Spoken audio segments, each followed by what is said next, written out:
Okay, so today we have one of the classics, and one that if you look at recipes, search the internet. A traditional Bolognese recipe, you'll see 1,000 different videos and you'll see 1,000 different variations of this. This is ours. So for the ingredients, we're going to use 2 parts beef to 1 part pork. We're not going to bother with veal. I think it's overkill. You really don't taste the difference. We're going to use Italian bacon or pancetta, some tomato paste. There's just different variations. As we're putting the recipe together, we'll explain the little nuances. So let's get going. Okay, so a lot of times you'll see people start with just the little olive oil, and then they want to use just saute the carrots with the celery and the onion. But to add that depth of flavor, and again, this is all about layering flavors. The more flavors that you layer into this, the better this comes out. So first we're going to start with the pancetta, and we're going to dice the pancetta. You can buy it at the store and have them slice it in thicker slices like this, and you can freeze this. So every time you need it, because you're going to need a lot of cooking, you just pull it out of the freezer, and in a minute or two it's thawed and off you go. Okay, so we're going to start by adding a little oil to the La Creuset pan. These are the best, nothing even compared to it. So invest in one of these. You can find, for this one we actually found on eBay, paid 1/3 of the price, lasts for years, it's just as good as it gets. So we're going to add the pancetta to just a little bit of olive oil. We're going to render the fat out of the pancetta. So you are going to get some fat, but you do need a little olive oil to start. So here we go. So you see that on this low heat, we're just rendering the fat out of here. We're adding that flavor, and to this we're going to add our vegetables.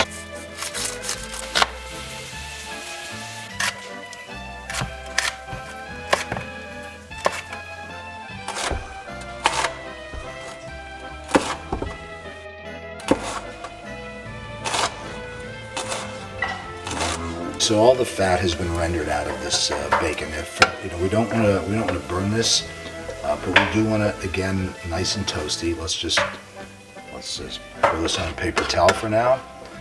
And next we're going to do is we're going to add the vegetables to this.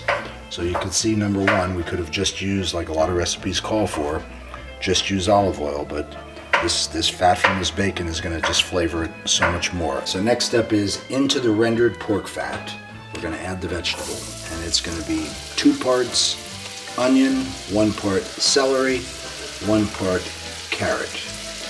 And we do not want to brown the vegetables. It's very key here. What we're going to do here, we're going to turn the heat down a little bit. We're going to spread these out a little bit, turn that heat down, and we're going to get some moisture out of there.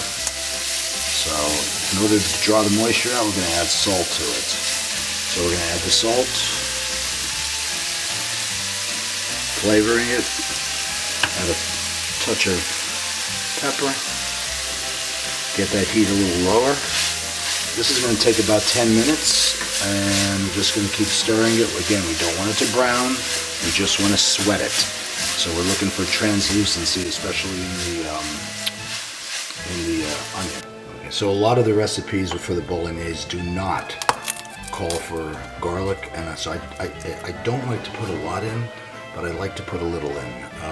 You see here, if you see a little green in the garlic, you really don't want to use that, so you'll cut that out of it. We're going to just chop this up fine, and toward the end of the vegetables sweating, what we're going to do is just add this garlic, only for a minute or two. We're going to chop it real fine, and you'll be able to smell it as it hits it, and that's going to be the last step for the vegetables. We have the heat. We're going to turn up a little bit more. You're going to know this is ready. The garlic is just in there enough. Again, you don't want it raw, but it doesn't need to cook very long at all. Okay, so next we're going to add some tomato paste.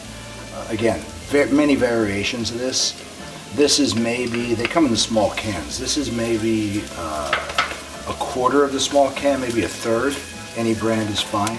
Just want to work that into these vegetables. You're starting to see the brownness on the bottom of the pan from the heat from the vegetables, so we're going to deglaze that. Now, a lot of people like to use a red wine when they're using meat, but I like the white wine a little bit better. So Now we're going to add the white wine and deglaze this.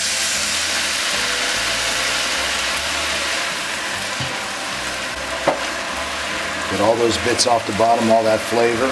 Again, adding layers of flavor. That's all this dish is. Now we're going to brown the meat. First the beef and the pork.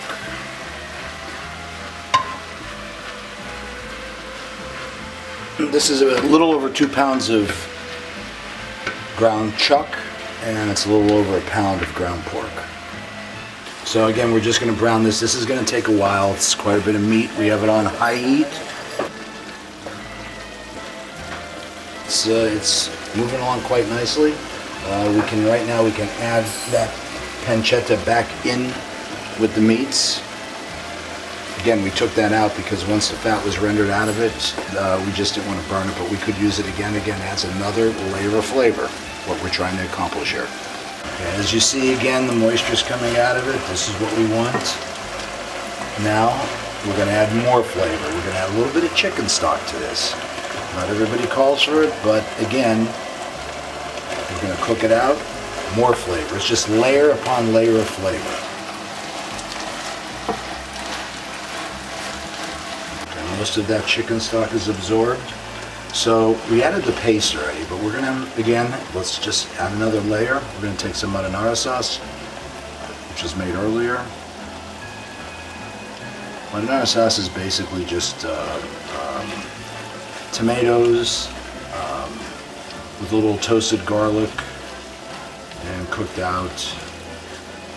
And you could just add raw tomatoes if you like, hand crushed if you care to, but again, this has a little more flavor. And it's available, so whatever you have, you can toss it in. So those tomatoes are incorporated in there, so now all we're going to do for now, we're going to season it again, add a little more salt. Don't be scared to use it.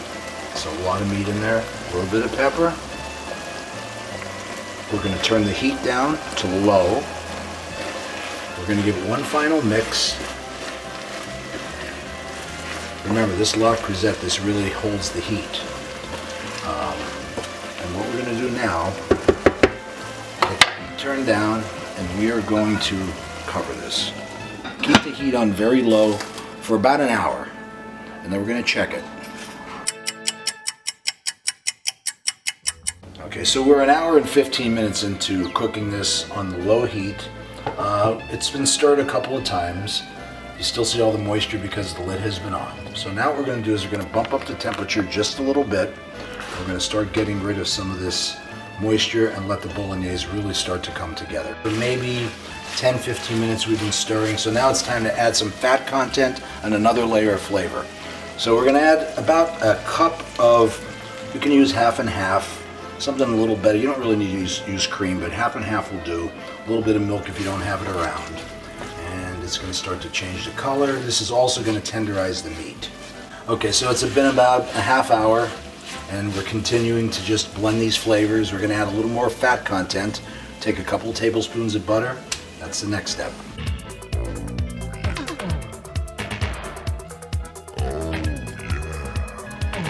Okay, so we are just about done. So we are going to add the pasta now to the boiling water. First, we're going to salt the water. You need to flavor the pasta. We're going to use a rigatoni. You can use anything. You could use a pappardelle. You could use a tagliatelle. A bigger pasta. If you're going to go short pasta, you definitely want to use something big enough. So this rigatoni number 24 is definitely sufficient.